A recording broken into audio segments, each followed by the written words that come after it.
it. The feds didn't even show up for work. You're over there just like taking time like a union gig. Last week we were talking about how the show gets off the rails quickly, usually before we go live, and I just decided to hit the go live button. Ryan, I don't know why you're breaking things this weekend or at the start of the week. Not really sure what that's about. You said it. You were feeling a little feisty this morning. I have felt that 10 times over, and we haven't even gotten started yet. But that being said, how was your weekend? What's going on in your world? Ben, it's good to be here with you. So we're starting the week off with a lie. Okay, what else you got? Well, like I said, the post. People ask me, why do you do a show with Ben first thing? It's like you get the low point out of the day early, and then you go up from there. Yeah, I saw that comment. And I take offense to that. Thursdays is tough because you hit the low point in the morning and the afternoon. So it's kind of like a circular thing. Oh, Ben. I mean, at this point, we should just script that intro because I feel like that's. I feel like you got to come up with something more original. I mean, like every week we hear about how, like if you're going to give us the same 30 seconds, you should just record it so we can just press the button as opposed to having to listen to that every single time. See, it's those comments that make it true every single time. That's what makes it true. Unbelievable. When I'm like, maybe he's got it. No, he didn't have one. No. We couldn't even get started today without getting off. Literally, we didn't even have an intro to the show without getting off the rails. I guess it's on brand. Unbelievable. One of us was 8 minutes late, so there we go. Sure, let's go with that. Yeah, sure. That's exactly what happened. Sure. Feisty. I told you it's gonna be feisty this morning. It's a Monday. Yeah, but at some point, so you have the comedian that gets up and he just rocks the house because it's hilarious, it's original content, it's funny, it's fresh. But then, the 96th time the guy stands up in the same club and says the same 45-second stand-up routine, I think the room is craving some new material. So hopefully tomorrow you've got something new for us. If you provide something for the first time, that'd be new. So let's just start there. Oh, feisty, baby, feisty. Hey, I had a big news this morning. You didn't even ask me how my day is going. That's actually the very first thing I asked you, and you said some comment about me glitching the system. The very first thing I asked you was, how was your weekend and what's going on in your world? But don't let the facts, because that's not even this show. So let me correct that real quick. See, you have me off my game. I am the Ron Burgundy podcast. I respond to there's nothing more accurate than that, by the way. There's nothing more accurate than you being the Ron Burgundy of podcasting. Because if we had a teleprompter, we need to get a teleprompter because you read whatever was on it, and I would be able to. Yeah, maybe that's a good idea. Maybe we need to look into that. Morning, Matt. How's it going? He went on a 5-mile run this morning. That is aggressive. So, Matt, I don't know why you tuned into the show, because clearly we're not actually going to get to anything on the rundown, because we're going to continue to listen to Ryan just bitch and moan about I'm not even really sure what. But if we get to the rundown, it is on there. You are correct, sir. Thank you. I appreciate you coming in. I've gotten a chance to use. I haven't used Afterpay, but I've used some similar similar apps, and they are incredibly useful. And if Ryan will let us talk about it, we will. When Ryan thinks the watermelon is the go-to fruit, he can't come up with original material. So two things in that sentence are true, Clay. First of all, by the way, Clay, I appreciate you jumping back in. I'd noticed you hadn't been around last week. Appreciate you coming back. Number one, watermelon, the go-to fruit. Ryan and I talked about that on air last week. I don't understand that take. It's just bad. And then he can't come up with original material. I mean, what else is new? Can we not get him back on the watermelon train, please? Can we go somewhere else, please? So, Ryan, we're just going to get started. I'm not waiting for you anymore. At this point, we're going to go ahead and dive in. So, Nikola CEO Trevor Milton is indicted on fraud charges. I want to dig into this a little bit, want to unpack this, but at a high level, let me just ask you, are you surprised? I would be surprised if something of substance happens as a result of this. right? So white So you collar think that these charges are more sort of a signal to others to get in line, and they won't actually pursue? Is that what you're saying? Well, I'm saying these are federal charges. So usually in federal cases, you see the defendant plead down. Shout out to Harvey Silvergate, 3 felonies a day. Everybody should read that 3 or 4 times. So they're going to come in and they're going to bring the wood, right? And I'm not saying that Milton's a good guy, but they're going to bring the wood. They're going to throw everything at you. And then the goal is normally to get you to plead down to a lesser charge. So that's generally on stuff like this. When I see the feds coming in, that's what I expect. That's just kind of how I think about these things. So I expect that he will plead down. They have him. They feel like this when they come after you. And I don't know about this case. They usually freeze your assets, which means you have a hard time defending yourself, right? So if his assets are frozen, then his ability to defend himself is going to be pretty limited. So yeah, I expect he pleads down. You think he's going to fight it to the end? I think you're muted. I can't hear you. First, he was released on a $100 million bail, which is indicative of I don't think they've gone after his assets yet or frozen them to a large degree, or maybe he's just calling in some big favors. I think that one of the things that, on this podcast sometimes that we do is sort of talk about things at such an aerial view level that it kind of doesn't give justice to the nuance and sort of the micro of some of these scenarios. And what I mean by that is that we like to throw shade consistently at the SEC, CDC, Fed, etc., without sometimes a lot of actual nuance. So actually, Matt, this is a great launching point, kind of what I was going to get into. But Matt Hill comes in with, so he says that no one should go to jail for being overexcited about their amazing new invention. If you're an investor, then be smart and investigate.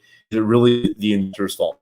And I think inventor is the last thing there, because it's not the investor's fault. I think that they're more talking about the principle here. So let's only give a couple of points, and then I'll punt it back to you, Ryan. So first of all, Matt, I completely agree. There should never be a scenario ever where someone is online, in line with, or in line to go to jail or be caught up on federal charges of this nature, if simply what they're doing is promoting their invention and talking to and talking to potential investors about the roadmap that they're trying to go on and kind of hyping that up.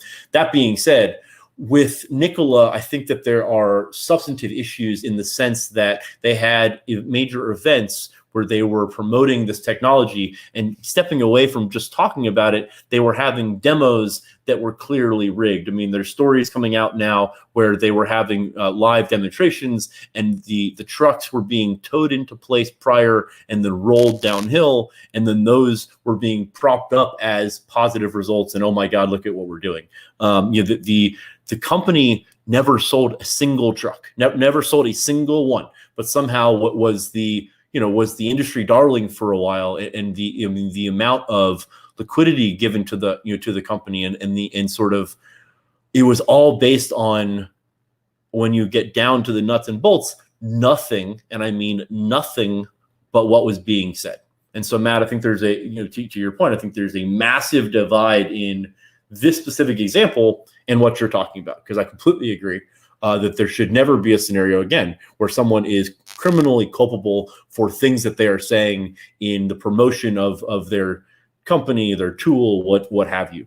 When that promotion crosses the line into just blatant, pure, unadulterated lying and misinformation, I think then you have a conversation.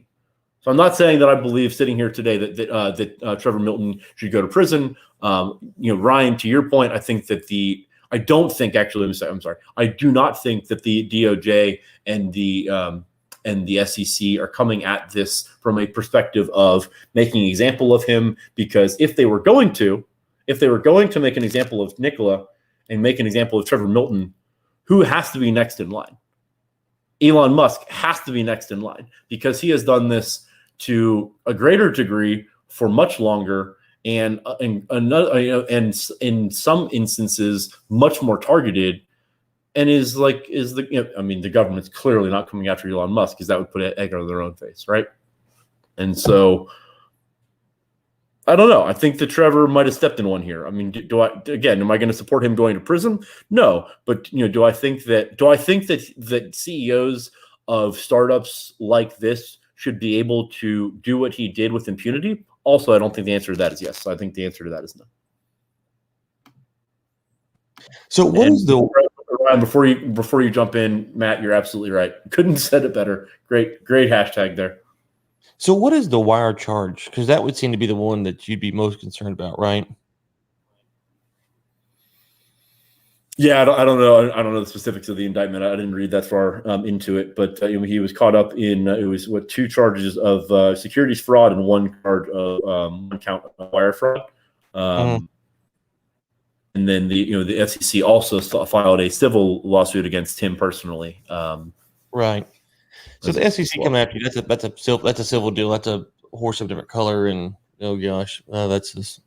Anyways, as for this, so I'm torn on how to handle these things because on some level these are fundamentally freedom of speech issues, and so there's that, and then there's also the fraud aspect. So well, do you have freedom of speech when talking as the principal of a company about your company? I don't think you do. Sure. I'm not. Well, so the question is, does everything that Elon Musk put on Twitter, is he speaking in the capacity of the, whatever title he has with SpaceX and Tesla or whatever? Should you interpret it that way or not? When Elon Musk tweets out, "I love Doge. Oh my God, it's going to the moon." No, I don't think that is him speaking for Tesla.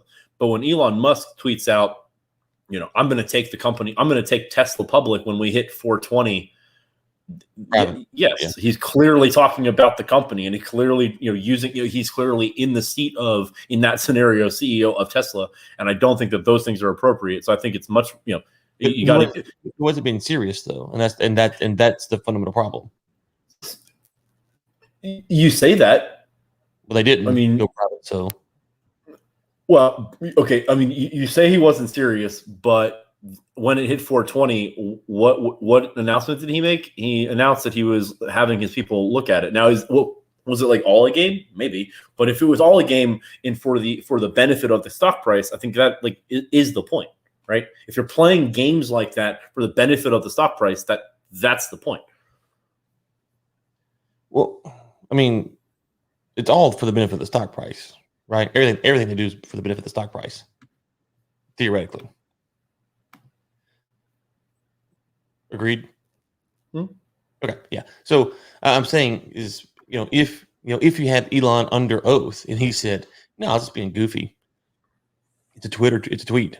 How would you ever know? I mean, we'd have to have access to all kinds of documents and internal emails, and it's just a slippery slope to start saying what you say off the cuff on Twitter about your company or whatever is. I'll give you a good example. Remember Dave Portnoy about 2 years ago started joking around that if his people, the Ringer, went to unions, and he's like, if my people go to unions, then I'll fire them all. And congressmen, congresswomen, congresspeople, whoever, and I know AOC and some others came after him. Was like, you can't say this. You can't try to stop a union. And he's like, well, it's a freedom of speech issue. I can say what I want to say.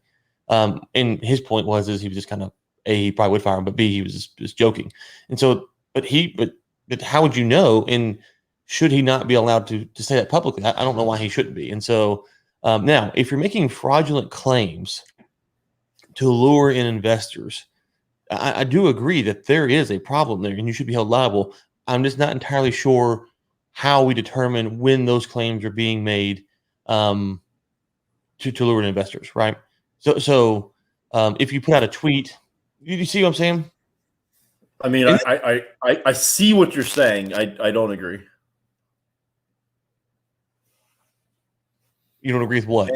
And Matt, by the way, this is how we got Citizens United into law. And I think most people, actually, Ryan, I don't know if you and I have talked about Citizens United explicitly on a podcast. I think that most people are in agreement that Citizens United is one of the reasons that the walls of democracy have started to fall, if I can say that boldly.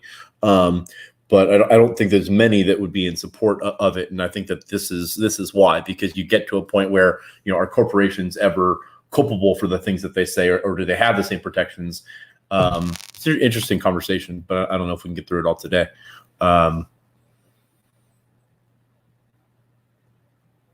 Yeah. So Matt, great point. Talking about you should do everything you can to increase the value of your own company, and so should your employees. But that's not what this is talking about, right? Because what this is talking about is that, and this is a very baseline example of not the nuanced detail of the situation, but you have an electric vehicle company. The CEO is promoting massive results, massive pending deals. Because also remember, this wasn't just him talking about, oh my God, we have the next best car. This was talking, like, he got caught promoting that they had signed multiple billion-dollar sales agreements and contracts with vendors and providers, and those agreements were false. They were never signed. They were fake. They never existed. I mean, so you have, again, like going back to what I was saying before, if we want to talk about this in generalities, should the CEO be able to say good things about the company? Sure. But what we're talking about here is the Nikola CEO, Trevor Milton, and what he did, and the things that he did paint a really bad picture. It's not just as simple as, he was on Twitter saying, we're going to change the world. He was telling investors on call, on quarterly calls, etc., that there were things happening behind the scenes with the company that would move the valuation of the company, and those things never happened. And that's where, in this example, that's where I draw the line. If you are doing those things and those things are found to be factual, I think you should have the book thrown at you, because that is not appropriate. If you're just out there Elon Musking it up and being an idiot, you have a little bit more to your point, freedom of speech. Right. So if if it's clear you're operating in your capacity as the whatever CEO or whatever he is, president, then yes, you cannot commit fraud. I do agree with that. I suspect though what the government's going to bring is a wide sweeping platitudes, which is some would be on the quarterly calls and some would be on the open stuff. The other thing I would say is that this goes back to maybe an even more fundamental issue, which is these quarterly calls. Should we still be having them or not? Because I don't really think they serve a whole lot of purpose. And what is the role in those? That's an interesting. Talk to me more about that. Yeah. What's up? Well, I mean, who's the guy? You might remember. He's like a hedge fund guy or a PE guy, and he was tied up with Epstein. He came out. I wrote an article about this. Black Hill guy. Anyways, and if you go look at the transcript of the call, the analyst asked literally one question about Epstein and then move on. And if you go read these transcripts of these calls, most of the time it's mumbo jumbo. It's not really anything of substance. And I remember Pioneer a few years back. They came on and their drilling schedule was behind. I'll forget the specifics, so don't quote me here. But they didn't drill as many wells, I think, is what they hoped for in a Q2. And their stock price dropped like $40 overnight. And I remember kind of listening to the call, going, "Okay, I don't know if the stock price really should have dropped or not. It came back pretty quick." And so it seemed to me that was more of a tactic to manipulate the price so that people could pump and dump it, right? Or dump it and buy it back up. And you see that a lot with these things where, ExxonMobil had a deal a few years back where the analysts come back and Exxon said pretty benign things, and the analysts got down on their stock. The stock goes down. 2 weeks later, it's back to where it was. So I'm not entirely convinced that the analyst side of this business is on the up and up either, because they are writing to investors about what they think is going on. Oh, by the way, a lot of them have books with those same investors, and so you have a little conflict of interest there. You lost me with the last point. I vehemently disagree that quarterly earnings calls are not valuable. I think that those calls and 10K reports might be two of the most valuable tools at your disposal if you can listen to those calls and read those 10K reports and understand what they mean. I think they can be two of the most valuable pieces of information out there to track the story. Because look, Ryan, I mean, like what you're talking about is a market that, you know, trades on fundamentals and trades on value and trades on technicals. It doesn't do any of those things. It trades on story. It trades on narrative. It trades on, you know, what we're being told. And if you're not hearing that from the horse's mouth, or you're ignoring that information, or devaluing that, I think you're missing a substantive piece of the picture. That's really interesting. I'm not so forced quarterly reporting, which is what we have now, is a terrible idea. I'll die on that hill because you're making it where the company has to hit goals every quarter to appease the analysts. So therefore, the analysts don't downgrade their stock. Like that's like there's no reason for that. That's strictly fiction. Now, if you or we could. I mean, that's one way. So you could take the issue of the stock price being reactionary to the narrative and address that one of two ways. You could either have the company no longer be able to tell the narrative, or you could actually have the market be, again, going back to what I said, trading on technicals or something other than just pure mumbo jumbo narrative. So that, like, if you look at the Tesla stock and you hear what Kathy Wood says about Tesla stock, you can look at that and be like, you're absolutely insane, as opposed to if there's a company that's trading much lower than expected earnings, then there should be there should be an interest in providing that stock more liquidity. But those things don't happen. It's much more binary than that, and it's much more esoteric than that. So I mean, I think you're talking about a market dynamic that doesn't even really exist. But I mean, I guess it's against the rules for it to exist. So as a privately held company, if I wanted to have investors, you love talking about theoreticals. Okay, I'll play this game. Go ahead.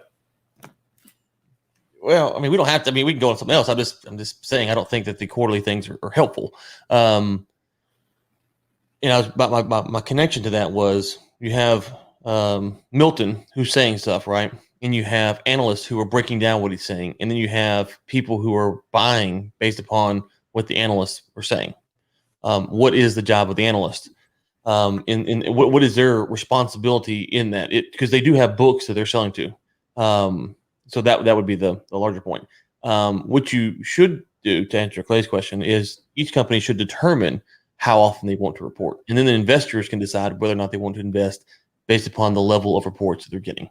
That's the obvious solution. All right, so we're running out of time here. Let's get through a couple other things. We're going to have to punt a couple of these things to next week, or to, I guess, tomorrow. But let's see. Let's go ahead and go down to number 3. So Square, which is the behemoth that's nipping at the heels of PayPal to become the preeminent payment processor, went out and acquired Afterpay, which is an Australian based installment payment method model business. And what I mean by that is, that you can buy something today for $1,000, and rather than paying anything today, you can pay, I guess, $250 today, and then $250 for 3 consecutive months, and then you own the thing. So rather than having to come out of pocket, rather than having to have credit for a credit card, you can use these these loans, and most of them, if you pay them off early, are 0% interest or very, very low interest. Ryan, have you ever used anything like that? Have you ever bought anything off those? I have not used Afterpay. Have you? I haven't used Afterpay, but I've used another one called Affirm. I actually bought. What was the last thing? I think I bought my mattress from a Mattress Firm, and they had a promotion that was at the time, I think it was like $100 off and 0 interest, something like that, to use the system. And so rather than paying for the bed right up front, I paid, and that actually was, I think, for 18 months or something like that. But that was a longer schedule, and that was 0 interest, and so. Actually, and at the time, I think that was relatively, if I remember right, that was like 2015, 2016 timeline. And those companies had kind of just started getting traction. And I think I used it, or tried it just to kind of see how it worked. It was pretty cool. So how do they make money on the transaction fee, or what? How are they monetizing this? So yeah, there was a processing fee for like $49. If you went outside the contract, so if you missed a payment or if you something like that, it was aggressively expensive. And then I'm sure that there was some back end. So in my example, I'm sure that Master's firm and a firm had a deal on the back end that a firm was just getting something for every deal that they got through. But yeah, the kicker being, I think really where they probably make their money, unfortunately, is people that forget a payment or whatever, and then they get off schedule, and then it becomes very, very expensive. And so Clay, sometimes they run on credit, but generally they run on check stub. So if you can prove income just by payment stub, or a lot of times these actually sometimes will run just on like checking account balance, something of that nature. You do have to do some sort of qualification, but it's when I was at the mattress firm, I applied and got approved within 30 seconds. So it's and it doesn't go directly on your credit, to my understanding. It's not as though it's opening up a new line of credit, anything like that. And if you default, so if you don't pay it, that would go on your credit as a negative for sure. So what's the most expensive thing that you've seen that people buy with something like this? That's a great question. I'm not sure really. The mattress can be a pretty substantial purchase. That's not cheap. Depending on right. So the one that I got was not super expensive, not top of the line. It was like $1,500, something like that. I know that I know like Best Buy has a program that's similar. So I'm sure most of the electronics. So you're talking at that point probably top end, $3,000-4,000. I don't think you're going out and buying like a Lamborghini on these things, but I don't know. That's a good question. Oh, there will be a influencer who does go buy a Lamborghini on one of these things, and there's going to be a YouTube follow-up. What happened to said influencer who had the Lamborghini? So I look forward to that. I don't know how much you can spend on one, but this to me though is what you want in the marketplace, right? You want people competing for ways to spend the. Oh no, I just high-end watches. That just caught my eye because I like watches. What you want is more people competing, because you don't want like 4 or 5 people that have unlimited access to the market, and the barrier to entry is so high that other companies can't get in. So how do you feel about Jack being in control of stuff like this though? Because I've got concerns there. Why? Just because you see what happens with Twitter. And I've heard the big debate is how much is he running Twitter versus how much is he being forced to run Twitter. But so you have how Twitter works, which is kind of scary for how monetary stuff that he's involved with could work. That would be my concern. I think on the list of people that we should be concerned about, Jack Dorsey is pretty far down on the list. I don't really know if he's cause for concern right now, but I don't know. Ryan, I know that we're running up against time here. As I called at the top of the hour, we had 5 things on the list. I think we only got through 2. That's actually probably better than most weeks. But I think we'll be back tomorrow, same place, same time. Well, actually, tomorrow we may be earlier because today we had a little bit of a glitch in the system. Ryan's headphones can't seem to work because of Cranberry or something. But if you've got nothing else, Ryan, I'm ready to cue the music. Let's go. Let's get out of here. What else you got? I didn't know we switched to don't let the facts there at the end. You didn't update the teleprompter, so I was caught off guard by that. Sorry. I was caught off guard by the little bait and switch there at the end. What else is new? Thanks, Clay. Matt, for hopping in. As always. I doubt it. Clay, I doubt it. Well, Ryan dependent, but I doubt it. There was a joke earlier, a comment about making the same jokes over and over again, but I guess we're not going to. We're just. Thanks, Matt. I appreciate it. And Matt, I don't know if you saw, but Clay threw out that you should come on the podcast at some point. Would love to have you on. If you want to reach out to Ryan or I on LinkedIn or Twitter, and we can go ahead and schedule that if Ryan wants to, because he is the talking head and he is the one that calls the shots. So I'm just here so I don't get fined. Did you kill the music? Does that mean we're out of here? Am I pulling the record? You said we're going. Was I not supposed to? Oh, we're still on air. I just wanted to drag this out a little bit longer. All right, music's over.